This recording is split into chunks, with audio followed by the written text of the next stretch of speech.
안녕하십니까? 네. 오늘 참 우리의 이 마음이 오늘 불렀던 찬양의 가사와 같습니다.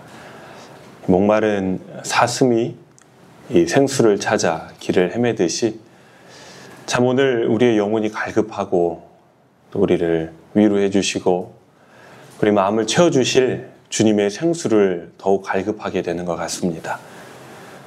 오늘 하나님께서 이 시간 우리와 함께 하셔서 참 우리의 영혼을 소생시켜 주시고 새로운 말씀의 희망으로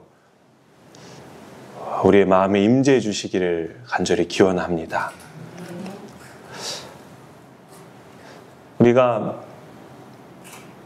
하나님의 말씀을 또한 하나님의 섭리를 바라볼 때에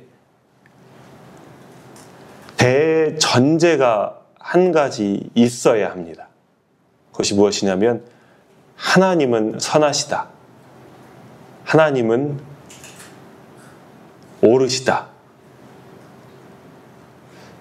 그런데 우리의 삶 가운데 하나님의 섭리가 때로는 옳아 보이지 않을 때가 있고 때로는 하나님의 섭리가 의롭지 않아 보일 때도 있어요.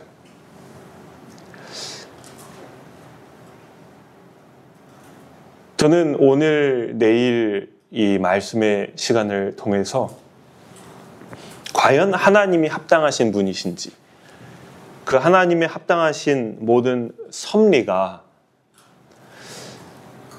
하나님의 창조하신 모든 역사에는 분명하게 드러나 있습니다. 그러나 그와 동일한 섭리가 범죄 이후에 일어나는 이 세상 역사 속에도 동일하게 선하시고 합당하신 하나님의 섭리가 베풀어지는지에 대해서 좀 살펴보고자 합니다. 어떻게 우리가 하나님이 옳으시고 선하시며 그분이 참되시다는 것을 참 알 수 있을까요?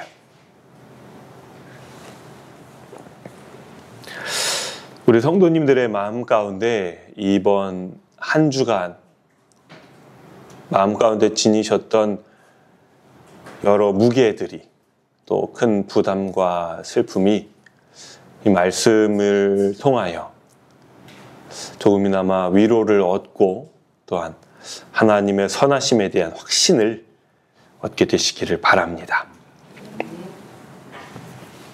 여러분, 성경 창세기 1장, 2장, 그리고 3장 내용이 오늘과 우리가 내일 살펴볼 주제인데요. 하나님께서 첫째 날 빛을 창조하시고 하신 말씀이 있어요. 뭐라 하셨나요? 보시기에 좋았더라. 둘째 날 하늘 궁창 위의 물과 아래 물로 나누시면서 이 하신 말씀이 있어요. 뭐라 하셨나요? 보시기에 좋았더라. 셋째 날도 물을 한 곳에 모으시고 땅을 드러내게 하시고 식물들을 창조하시며 보시기에 좋았더라. 넷째 날도 해와 달과 별들을 만드시며 보시기에 좋았더라. 다섯째 날도 공중의 새와 바다의 물고기들을 만드시며 보시기에 좋았더라. 여섯째 날도 땅의 짐승들과 사람을 만드시며 보시기에 좋았다 하셨어요. 하나님께서 만드신 것들 중에 보기에 안 좋은 것 혹은 조금이라도 온전하지 못한 것은 없었어요. 모든 것들이 하나님의 지혜와 능력과 선하심을 온전히 드러낼 수 있었죠. 어떤 것들은 우리의 눈에도 보입니다. 그 하나님이 보시기에 좋았다고 하신 것들 중에 어떤 것들은 우리의 눈에도 보여요. 그러나 어떤 것들은 인간의 눈에는 잘 보이지 않아요. 예를 들어 하나님께서 땅을 이렇게 만드셨을 때 이 이 지구는 동그랗죠. 그리고 하나님 땅을 만드셨다고 했을 때 사람들은 이 물을 한 곳에 모아서 바다와 땅을 구별했다 정도로 이해할 수 있어요. 그러나 하나님께서 지구를 만드셨을 때 언제 이렇게 만드셨는지는 모르지만 지구가 둥글고 겉에 지표가 있고 그 안에 멘틀이 있고 이게 살살살 움직이죠. 그 안에 내핵과 외핵이 있어서 지구가 뱅글뱅글 돌며 자전하게 됩니다. 그리고 지구가 뱅글뱅글 돌며 자전하기 때문에 지구는 굉장히 강력한 자기장을 형성하게 돼요. 그리고 그 자기장이 태양으로부터 오는 막대한 강력한 광선들을 다 막아줘서 그 가운데 살고 있는 우리 생명체들이 안전하게 살 수가 있어요. 우리 눈으로 보기에는 잘 보이지 않는 것이지만 하나님께서는 인간이 인식하지 못하는 영역에, 알 수 없는 영역의 모든 우주의 질서까지도 온전하게 그렇게 세우시는 거죠. 하나님께서 넷째 날 해와 달과 별들을 만드셨다고 창세기에 기록하실 때 달은 우리가 보고 해도 봅니다. 그러나 그 별들은 어디까지가 별들일까요? 우리가 이렇게 눈을 들어 밤하늘에 볼 수 있는 별들은 우리 은하 내에 있는 별들이에요. 우리가 눈으로 볼 수 있는 우리 은하 밖의 은하는 안드로메다 은하밖에 없습니다. 그러나 그러한 은하들이 이 우주에 얼마나 많이 있나요? 우리가 보는 이 반짝반짝 빛나는 별은 하나님께서 지으신 수많은 이 태양과 같은 별들이죠. 그런데 놀랍게도 이 태양을 중심으로 우리의 이 행성들이 공전을 하고 있어요. 그 태양도 무엇인가를 중심으로 운행을 하겠죠. 돌겠죠. 그 큰 은하도 무엇인가를 중심으로 돌 거예요. 하나님께서 해와 달과 별들을 만드셨다고 할 때 그 모든 공전하는 그 중심을 함께 만드시고 그리고 그 운행을 주관하셔야지, 운행의 규칙을 세우셔야지 이 우주는 안전하게 중심을 이루며 돌 수 있는 것이고 우리도 어디론가 우주 밖으로 떠내려가지 않고 어떠한 보이지 않는 이 중력에 의하여 우리의 자리를 지키며 궤도를 벗어나지 않고 존재할 수 있어요.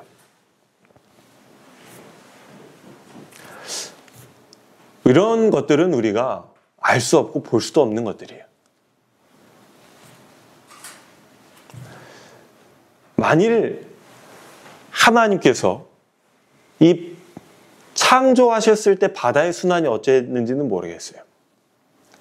그러나 지금 이 범죄 이후에 이 땅에 바다의 순환이 없다면 여러분 참 엄청난 일이 이 땅에 일어납니다. 특별히 지구온난화로 심각해진 상황에서 이 지구의 바다가 태양으로부터 받는 에너지는 1초에 핵폭탄 7개 이상이 터지는 에너지를 받는데요. 바다가. 근데 그런 것들이 하나님의 이 순환의 섭리로 인하여 정말 지구가 터지지 않고 이 인간이 살 수 있는 환경을 유지하는 그런 상황 가운데 있을 수 있는 것 같아요. 여러분, 만일 하나님께서 우주와 이 지구와 모든 천연계에 부여하신 이 법칙들이 단 하나라도 이탈되게 된다면 어떻게 될까요? 달이 조금이라도 지구에게 가까이 온다면, 지구가 태양에게 이 자리가 너무 멀어서 더 가까이 간다고 만일 한다면, 하나님께서는 천연계에게 거부할 수 없는, 절대로 무너지면 안 되는 법칙들을 부여하시고 그 법칙들 위에 온 생명들을 주관하고 계세요. 각각의 피조물들은, 생명체들은 하나님께 부여받은 개성과 특색을 가지고 서로 화합하고 연합하면서 생명체와 공동체를 이루고 생태계를 형성해 갑니다. 그들은 하나님이 두신 자리에서 그들의 사명을 감당해 가는 가운데 이 모든 질서와 이 조화를 유지해 가고 있어요. 그리고 그 가운데 하나님의 섭리들을 나타내고 있어요.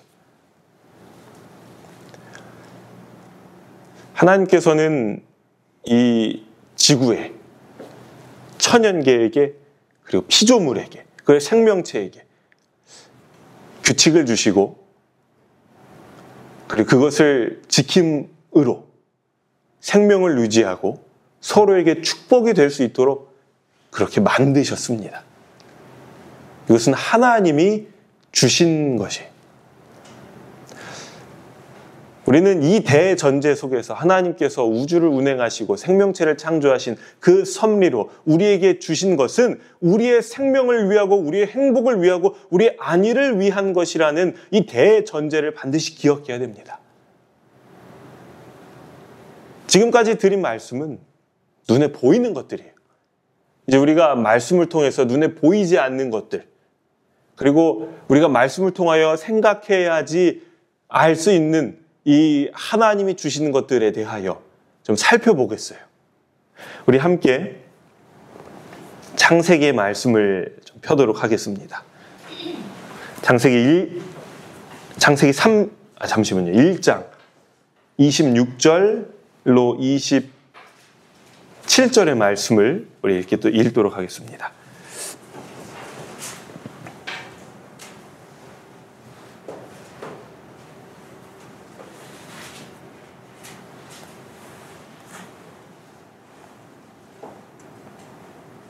우리 같이 읽겠습니다. 시작. 우리의 형상을 따라 우리의 모양대로 우리가 사람을 만들고 그로 바다의 고기와 공중의 새와 기는 것 다스리게 하자 하시고 하나님이 자기 형상 곧 하나님의 형상대로 사람을 창조하시되 남자와 여자를 창조하시고. 네, 우리 26절까지 7절까지 읽으셨는데 하나님이 그들에게 복을 주시고 그들을 지구의 대표자로 만드시죠. 하나님께서 아담과 하와를 굉장히 특별한 존재로 만드셨어요. 하나님의 형상을 닮은 존재입니다. 그리고 아담과 하와가 그로 인해서 이 땅에서 하나님의 대리자의 역할을 부여받고 이 새롭게 창조된 이 세상의 통치권을 부여받게 됩니다. 이 땅에서 아담과 하와의 존재가 가장 높았지만 하늘의 천사들에 비하면 약간 낮았죠. 그래서 아담과 하와는 자신보다 낮은 차원의 존재들을 다스리는 이 땅에서 하나님의 대표자의 역할을 부여받게 돼요. 아담과 하와가 이 부여받은 능력을 좀 구체적으로 살펴보면 어떠한 능력을 부여받았을까요? 하나님께서 아담과 하와에게 천사의 능력을 부여하셨을까요? 신의 버금가는 능력을 부여하셨을까요? 그렇지 않아요. 제한을 두셨습니다. 이것은 물리적인 능력뿐 아니라 지적인 마음의 능력 또한 그렇게 제한을 두셨어요. 이들은 인간으로서 존재적 한계가 있는 그러한 피조물이었어요. 아담과 하와가 하나님의 주권을 온전히 이해하거나 인정할 능력이 있었을까요? 없었을까요? 하나님의 주권에 대하여, 하나님의 능력과 지혜에 대하여. 아담과 한 피조물로서 하나님의 능력을 온전히 이해하거나 그것을 인정할 그러한 능력은 부여받지 못했어요. 그러나 하나님이 하신 것들을 보며 하나님을 사랑하는 마음은 부여받을 수 있었고, 그리고 같은 사람을 사랑하고 봉사하고 배려하는 그러한 능력은 부여받았습니다. 아담과 하와의 본성이 누구를 닮았어요? 하나님을 닮았죠. 그래서 아담과 하와의 이 본성은 하나님의 뜻에 잘 조화되는 그러했습니다. 그래서 하나님께서 설명해 주시고 또한 가르쳐 주시고 하시는 일에 대하여 보고 또 듣고 이해할 수 있는 능력이 있었어요. 아담과 하와의 어떤 본성이 순결하고 또 이 식욕과 감정과 이런 정욕들이 이성의 지배하에 있었기 때문에 그들이 방종하거나 교만하는 것으로부터 스스로를 지킬 수 있는 그런 영역 안에 있었죠. 아담과 하와는 어떤 옷을 입고 있었을까요?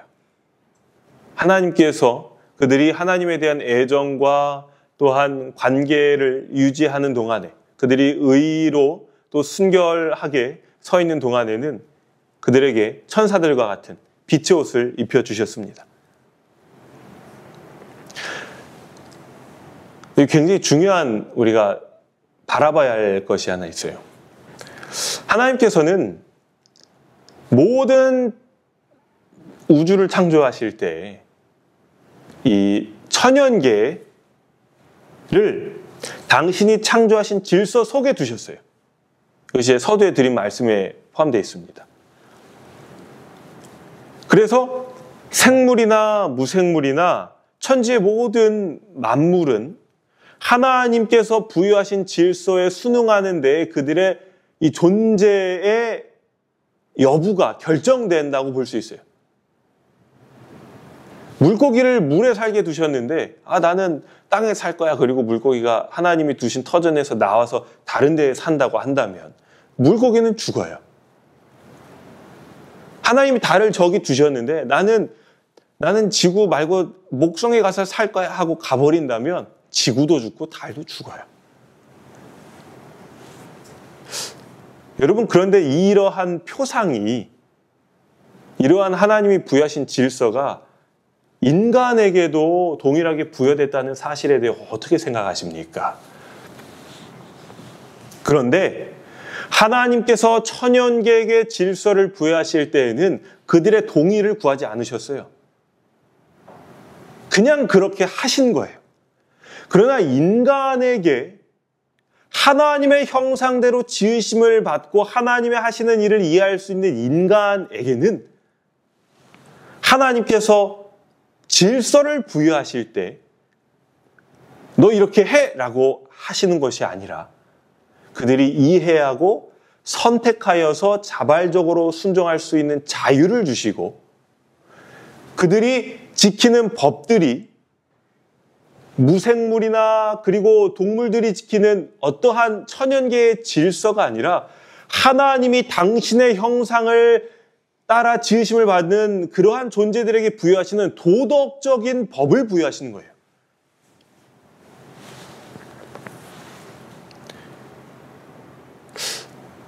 이 법들은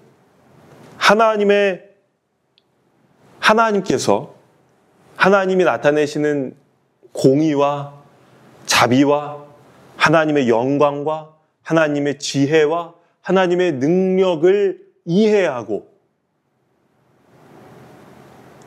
바라볼 수 있는 법들이에요. 그리고 이것을 하나님의 이 요구를 이해할 수 있는 능력은 오직 누구에게만 주어졌나요? 이 모든 지구의 피조물 중에 으뜸이 돼요. 하나님의 형상으로 지으심을 받은 인간에게만 주어진 능력이에요. 이걸 이해할 수 있는 능력은. 그렇기 때문에 인간에게만 이러한 하나님의 도덕적인 법이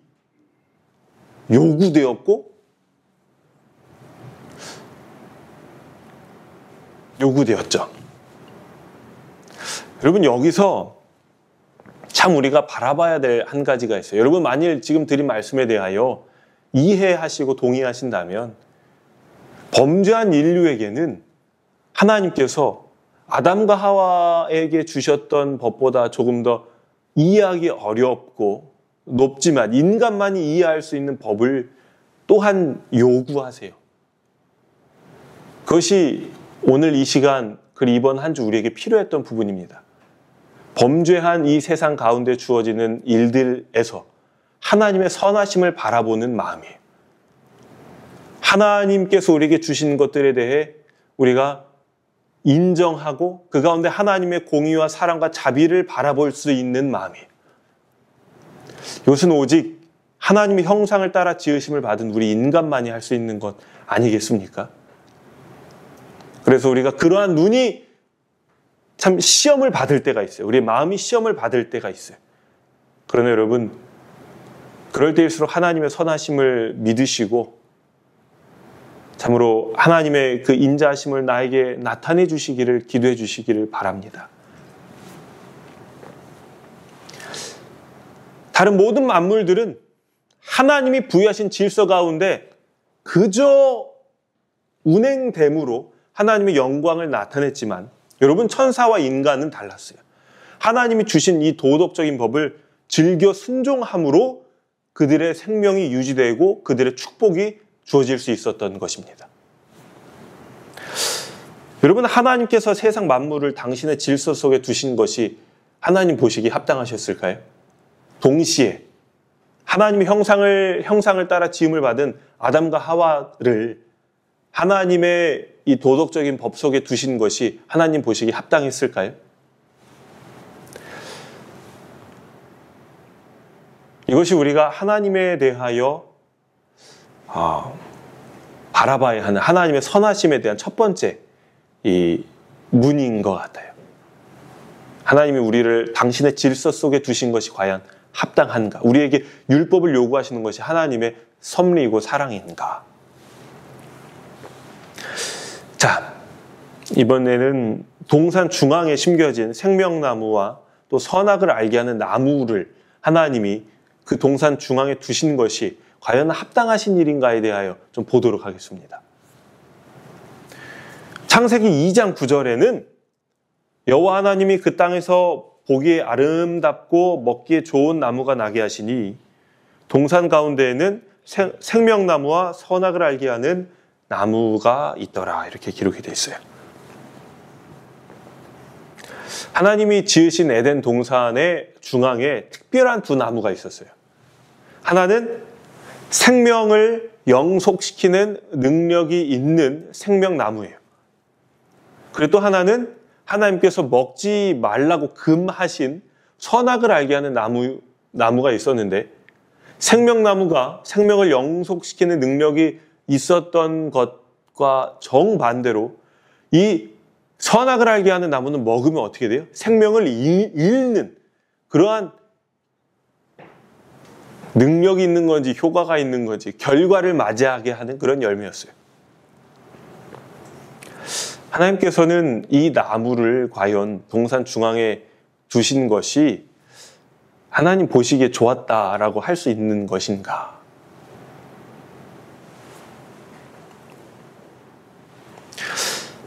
하나님께서 인간을 창조하실 때 피조물 중에 가장 으뜸으로 창조하실 뿐 아니라 아담과 하와에게 모든 자유와 모든 특권을 다 주셨어요. 그렇기 때문에 이 사탄의 타락의 원인이 된 이 정욕, 자아방종에 대한 억제를 그들에게 하시는 것이, 두시는 것이 하나님 보시기에 합당하다고 판단하셨을 거예요. 만일 아담과 하와가 하나님의 말씀을 이해하고 하나님을 사랑했다면 하나님의 말씀을 순종하여 이 선악과를 먹지 않는 것을 당연하게 생각했겠고 순종했겠고, 그렇기 때문에 이 선악과를 먹지 않는 것이 하나님을 사랑하고 순종하는 것에 대한 이 판단의 기준이 될 수 있는 거죠. 여러분, 나중에도 나오지만 하나님께서 너희가 나를 사랑하느냐에 대하여 판단하는 기준을 두 개를 주셨어요. 하나는 선악과를 먹지 않는 것이고, 또 하나는 안식일을 쉬면서 하나님이 창조하신 것들을 바라보며 이 창조주와 피조물의 관계를 생각하는 거예요. 이 두 가지 다 그 근본적인 이유는 같아요. 피조물로서 창조주 하나님을 바라보는 거예요. 근데 첫 번째 이 하나님의 사랑의 표는 깨졌습니다. 아담과 하와 때. 하지만 두 번째는 깨지지 않아요. 이 여기서부터 시작되는 놀라운 하나님의 사랑과 순종에 대한 표예요. 그래서 우리가 이 안식일에 참 말씀으로 위로를 얻고 이것을 우리가 하나님, 저 안식일을 지킵니다. 잘했죠? 라고 하나님께 고백할 수 있는 참 믿음의 표가 된다는 사실에 기억하시고 감사하게 되시기를 바랍니다. 그런데 여기 참 중요한 게 있어요. 여러분, 동산 중앙에 뭐가 있어요? 생명나무가 있고 선악을 알게 하는 나무가 있는데, 여러분, 동산 중앙에 가서 생명나무의 열매를 먹음으로 아담과 하와가 영생을 이제 얻게 되는 거예요. 생명을 얻어요. 근데 그 옆에 있는 뭘 보게 돼요? 그 먹으러 갈 때. 선악과를 보게 되는 거죠. 그러면 인류는 이제 아담과 하와의 후손도 이제 만일 태어난다면 매번 생명나무를 먹으러 가요. 근데 이걸 먹을 수 있는 유일한 조건이 뭐예요? 아담과 하와에게 주어진 이 생명나무를 먹을 수 있는 유일한 조건은 저기 있는 저 선과 악을 알게 하는 나무 열매를 먹지 않는 것이 이 생명나무의 열매를 먹는 유일한 그 기준이에요. 조건이에요. 만일 저걸 먹으면 이제 이걸 못 먹는 거예요. 저걸 안 먹으면 이걸 먹고.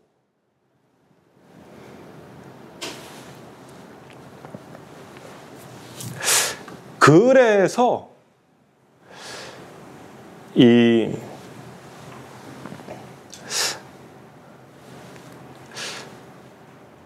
만일 아담과 하와가 순종했다면, 선악과를 먹지 않았다면 계속해서 생명나무를 먹었을 텐데, 그 열매를, 이걸 먹어버림으로 이제 이 선악과를 먹어버림으로 여기서 이제 금지를 당하게 되죠.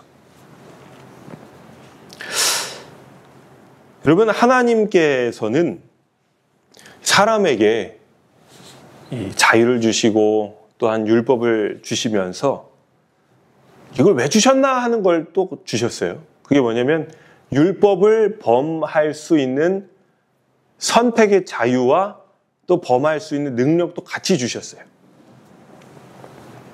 만일 하나님께서 아담과 하와에게 선악과를 먹지 마 이렇게 명하시고 그들이 이 식욕을 이기지 못할 때, 이 방종하려고 할 때, 야, 하지 마! 하고 딱 손을 제하셨다면 참 어땠을까? 근데 만일 그랬다면 인간이 온전히 자유로운 존재가 아니라 마치 로봇, 하나님께서 정해놓으신 질서 속에 움직이는, 그래서 이 모든 피조물들에게 부여하신 질서를 아무런 지적 동의 없이 따르는 다른 피조물들과 똑같이 됐을 거예요. 하나님께서 아담과 하와는 어떻게 하셨어요?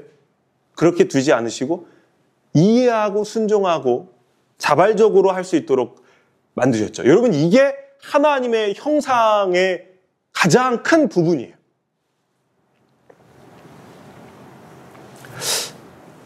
하나님께서 아담과 하와에게 이 방종에 대한, 그러니까 자유가 있기 때문에 무엇 또한 있냐면 이 자유를 남용해버리면 방종이 되잖아요. 그리고 그것을 방종의 제한을 두시고, 그리고 그 하나님의 섭리에 대해 이해하고 순종할 수 있는 능력 또한 주셨겠죠. 그리고 그 가운데서 만일 아담과 하와가 에덴 가운데 살아간다면 아담과 하와에게는 무엇이 일어나냐면 그들의 품성과 그들의 이 마음과 그들의 지력이 점점 성장하겠죠. 어디까지 성장할까요? 그리스도의 형상에 온전히 이를 때까지 자라나게 되는 거예요. 여러분, 그래서 우리가 부여받은 운명에 대한 고민을 좀 하셔야 돼요. 아담과 하와는 이제 갓 태어난 아기예요, 아기. 그런데 그 아기가 도달할 이 최종 목적지가 어디냐면 하나님의 형상이에요. 믿음의 장성한 분량이에요. 만일 아담과 하와가 하나님의 이 말씀 가운데에서 하나님이 주신 그 영생 가운데 하나님의 축복 속에서 하나님의 모든 하시는 일들을 바라봤다면 그들이 거기에 도달했을 거예요. 여러분, 그런데 이 첫째 아담의 운명이 그들의 자손에게 물려집니까? 그 운명은 아담과 하와만 잠시 부여받고 그들이 범죄함으로 그 후손들은 아담과 하와의 운명과 같은 그런 이 운명으로 태어나지 못해요. 죽을 운명으로 태어납니다. 그래서 아담은 첫째 아담이고 이 운명을 박탈당한 첫째 아담이고 예수님은 우리가 믿음으로 보았을 때 둘째 아담이라고 하잖아요. 그 의미가 무엇인가? 예수님이 하시는 일이 뭐냐면 우리가 하나님의 자녀 되게 하시는 일을 하세요. 다시 하나님 안에서 믿음으로 거듭나게 다시 태어나게 하세요. 그래서 우리의 운명을 바꾸어 주세요. 그래서 우리가 다시금 우리의 마음 가운데 하나님의 형상을 회복하고 믿음의 장성한 분량에 이르는 그 거룩하고 숭고한 운명을 우리에게 주시는 거예요. 여러분 그렇다면 근데 여기 중요한 점이 있어요. 첫째 아담이 그 영생 가운데서 하나님의 형상에 자랄 수 있도록 이 운명을 부여받았을 때 그가 그렇게 될 수 있는 유일한 도덕적 조건이 뭐예요? 방종하지 않고 하나님의 말씀을 순종하는 거예요. 둘째 아담인 우리에게 하나님께서 다시금 하나님의 자녀로 태어날 수 있는 기회를 주셨는데 우리가 그 기회를 누려서 영생을 얻고 하나님의 형상에 도달할 수 있는 유일한 조건은 무엇일까요? 첫째 아담과 같을까요? 다를까요? 같을까요? 다를까요? 여러분 이걸 분명하게 이해하셔야 돼요. 첫째 아담이 하나님께 순종함으로 그의 영생의 축복을 누릴 수 있었던 것처럼 둘째 아담의 후손인 우리들도 그 조건이 동일합니다. 그것은 하나님의 말씀에 순종하는 것이에요. 그렇다면 우리에게 있어서 하나님의 말씀에 순종하는 것은 무엇인가 이거죠. 여러분 첫째 아담이 하나님의 말씀에 순종하는 것은 선악과를 먹지 않고 자신을 방종에 이르게 하지 않는 것이었어요. 그러나 둘째 아담의 후손인 우리에게 있어서 하나님의 말씀에 순종하는 것은 죽을 운명인 우리가 우리의 죄값을 짊어지고 죽어버리는 것이 아니라 하나님의 심판대 앞에 나오는 것을 두려워하며 도망하는 것이 아니라 우리 대신 죽을 하나님의 아들을 바라봄으로 십자가의 희생을 바라봄으로 우리의 죄를 자복하고 하나님 앞에 나오는 것이 하나님의 말씀이요 우리를 향한 하나님의 요구이심을 우리가 반드시 기억해야 됩니다. 아담과 하와에게 주어진 그들의 요구와 둘째 아담인 예수님의 후손들인 우리에게 주어진 하나님의 요구가 다르다는 것을 아셔야 돼요. 본질적으로는 같아요. 그것은 하나님의 말씀에 순종하는 것이에요. 그러나 그들과 우리의 상황이 다르잖아요. 우린 범죄 가운데 태어났잖아요. 우린 죽을 운명이잖아요. 그래서 하나님께서 우리에게 다른 것을 요구하세요.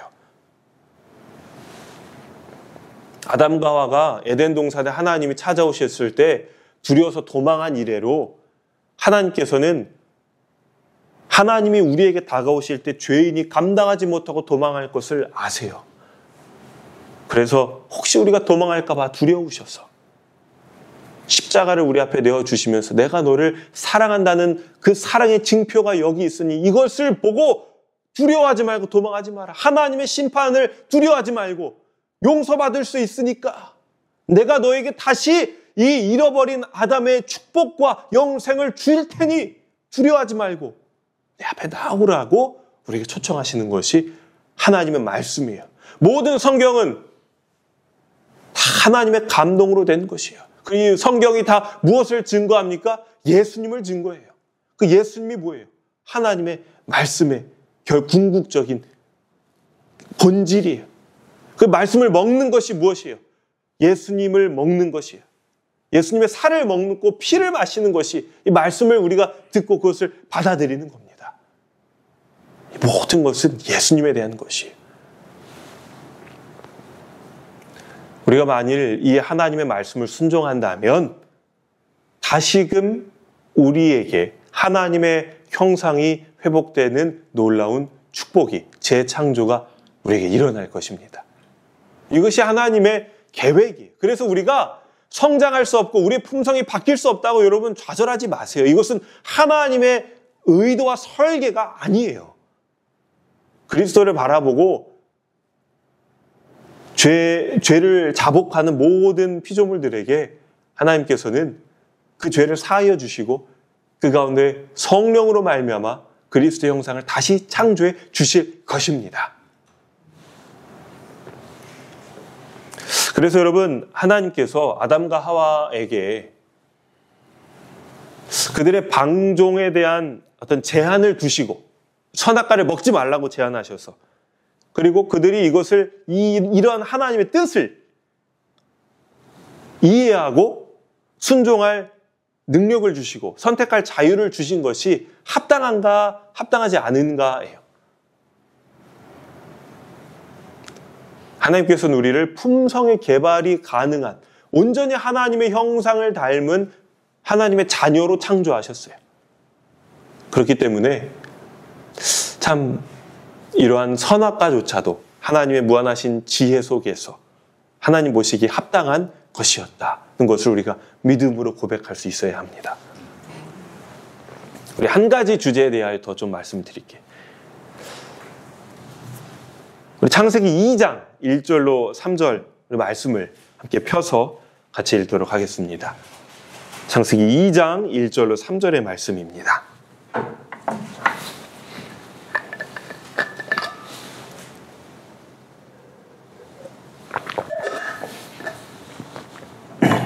같이 읽겠습니다. 시작.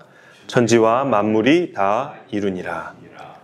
하나님이 지으시던 일이 일곱째 날이 이를 때에 마치니 그 지으시던 일이 일곱째 날에 안식하시니라. 하나님이 그 일곱째 날을 복되게 하사 거룩하게 하셨으니 이는 하나님이 그 창조하시며 만드시던 모든 일을 마치시고 그날에 안식하셨음이니라. 아멘. 하나님께서 당신이 창조하신 모든 것들을 보고 이제 만족히 여기셨어요. 하나님 보시기에 좋았어요.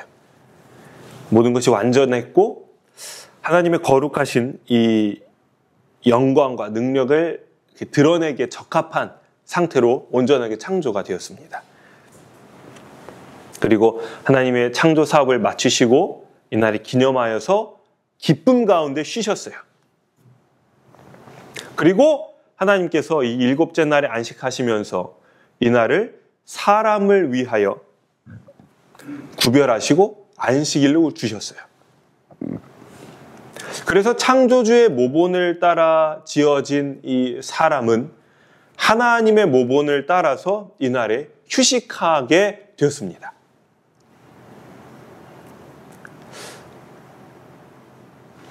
그래서 이 안식일에 사람은 뭐 하냐? 이날에 이제 하나님께서 창조하신 모든 것들을 바라보면서 이 하나님이 창조하신 것들은 하나님의 지혜와 영광과 선하심을 지금 충분히 드러내고 있죠. 온전하게 하나님께서 창조하셨기 때문에.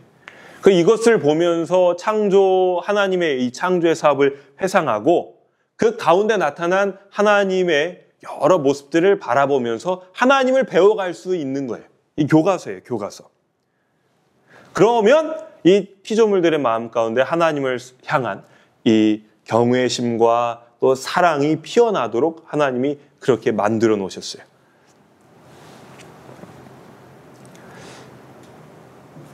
여러분, 그런데 참 생각해 보았을 때 우리가 지금 만일 저 나이아가라 폭포나 그랜드 캐니언에서 이렇게 예배를 드리면서 여러분 이 하나님의 아름다운 참 창조를 보십시오 이렇게 하면 아주 동의가 돼요. 하나님 참 멋지시다. 그런데 우리 주변에 하나님의 놀라운 능력을 찬란하게 드러내는 그런 천연계가 그리 많지 않습니다. 안타까운 사실이에요. 이 지구가 많이 훼손됐고 특별히 대한민국은 땅이 좁고 이렇게 사람이 모여 살기 때문에 그런 자연을 보기 위해서는 우리 한국도 충분히 아름답지만 또 가야 돼요. 찾아가야 돼요. 우리 어디에서 지금 예배드려요? 대자연이 아니라 교회에서 제한된 공간에서 예배를 드려요. 하나님께서 이 교회를 제정하신 것은 참 놀라운 섭리예요. 여러분, 아담과 하와는 범죄한 이후에 쫓겨나서 어디 가서 예배 드렸냐면 이 쫓겨난 에덴 동산의 입구에 가서 예배를 드렸어요. 하나님께서 다시 그것으로 우리를 회복시킬 것을 믿음으로 바라보면서 노아의 자손들은 어디에서 예배 드렸을까요? 그 노아의 방주가 멈춘 그 장소에서 이제 제단을 쌓고 예배를 드렸어요.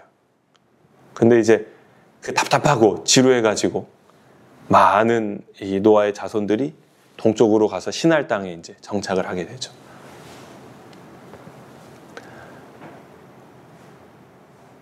이스라엘 백성들은 광야의 성소에서 솔로몬의 때에는 이 아름다운 성전에서 예배를 드렸을 것 같아요. 그러나 신약으로 와서 뭔가 하나님의 영광과 위대하심을 나타내는 그러한 예배 장소에서 예배드리는 경우가 참 드물어졌어요. 구약의 때는 하나님의 영광이 머무는 지성소를 바라보면서 눈으로 보지는 못하지만 지적으로 알면서 하나님께 예배를 드렸지만 수많은 교회에서는 어떤 경우에 참 핍박의 시대에는 햇볕이 들지 않는 카타콤 속에서 자유가 없는 알프스의 산맥 속에서 물론 참 거기에는 또 자연이 아름다웠을 거예요. 감옥 속에서 그리고 우리의 이 믿음의 선조들은 허름한 초가집에서 자기의 집에서 그리고 광영교회는 어떻습니까? 몇 번의 이사를 거쳐서 오늘 이곳에 오기까지 온전히 하나님의 영광이 드러나는 그런 곳에서 우리가 예배를 드렸다고는 할 수 없어요. 그러나 여전히 우리의 예배 장소에서 우리가 드리는 이 예배가 하나님의 영광과 하나님의 지혜와 섭리를 드러내고 있는가 이거죠. 여러분, 우리의 예배는 무엇을 다룹니까? 하나님의 말씀을 전해요. 이 하나님의 말씀은 무엇이에요? 아까 이야기했던 것처럼 죄인을 구원하시는 하나님의 사랑과 십자가의 이야기예요. 이 이야기 속에는 어떠한 하나님의 창조로도 담을 수 없는 놀라운 하나님의 지혜와 구원의 과학과 하나님의 사랑과 하나님의 희생이 담겨져 있습니다. 여러분, 우리가 이것을 아셔야 돼요.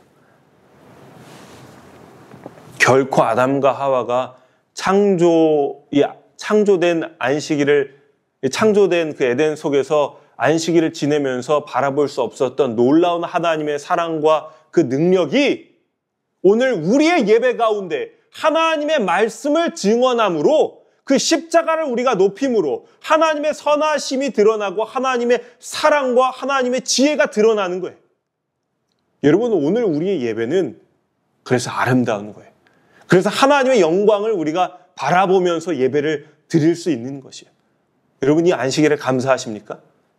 여러분, 믿음으로 우리가 이 예배 가운데 하나님의 영광과 사랑을 바라보는 자들은 이제 저 회복된 하늘에 올라가서 정말 하나님께서 창조하신 만물과 우주를 바라보면서 정말 그 영광의 어떻게 보면 실체라고 할까요? 어떻게 보면 가려진 하나님의 영광이라고 할까요? 그리고 바라보면서 안식일에 쉼을 할 거예요. 하나님 멋지시다라고 우리가 지금 누리지 못했던 모든 것들에 대하여 충분히 누릴 수 있는 특권을 하나님께서 우리에게 부여하실 것입니다. 그러니 여러분, 마음 가운데 기대감을 가지시고 또 소망을 가지시고 이 참 믿음의 순종을, 이 믿음의 여정을 이어나가게 되시기를 간절히 바랍니다. 이 안식일이 아담에게 위탁되었어요. 그래서 모든 아담의 후손들은 안식일에 하나님께서 인간에게 주신 이 쉼을 통하여 안식일을 구별하여 이 쉬며 하나님을 바라봄으로 하나님이 창조주이시기 때문에 그들의 정당한 주권자요, 그들에게 이 율법을 명할 수 있는 이 근거가 되는 하나님이 주권자이심을 그들이 고백하게 되는 거예요. 그러니까 이게 굉장히 연결이 되어 있는 거예요. 만일 아담과 하와가 범죄하지 않았더라면 안식일에 하나님의 이 주권을 바라보면서 생명나무에 가서 선악과를 바라보지만 그것을 먹지 않고 나중엔 바라보지도 않겠죠. 생명나무를 먹고 생명을 영생하고 얻고 또 안식일에 하나님의 주권을 바라보고 또 생명나무를 얻고 이러한 선순환이 생명의 순환이 영원히 유지될 수 있도록 하나님이 창조하신 거예요. 그래서 이 안식일에 쉬는 것이 하나님의 영광을 바라보는 것이 하나님의 말씀과 또 하나님의 이 권위에 순종한다는 표가 되는 겁니다. 첫 번째 표는 깨졌어요. 선악과를 먹는 것은. 그리고 두 번째는 이어지고 있어요. 자, 그래서 여러분 에덴의 모든 것들은 완전했어요. 그래서 막 거기에 사는 것이 우리가 지금 이 땅에서 사는 것처럼 대단히 지치고 피곤한 것도 아닙니다. 언제나 활력 있고 얼마나 참 기쁘고 감사하겠어요. 우리는 안식일에 일주일 동안 고생하고 오면 참 지치고 힘들어요. 그러나 에덴에서의 안식일은 전혀 다르겠죠. 그럼에도 불구하고 하나님께서는 그 지치지 않았던 인류에게 쉼이 필요하다고 판단하셨는가.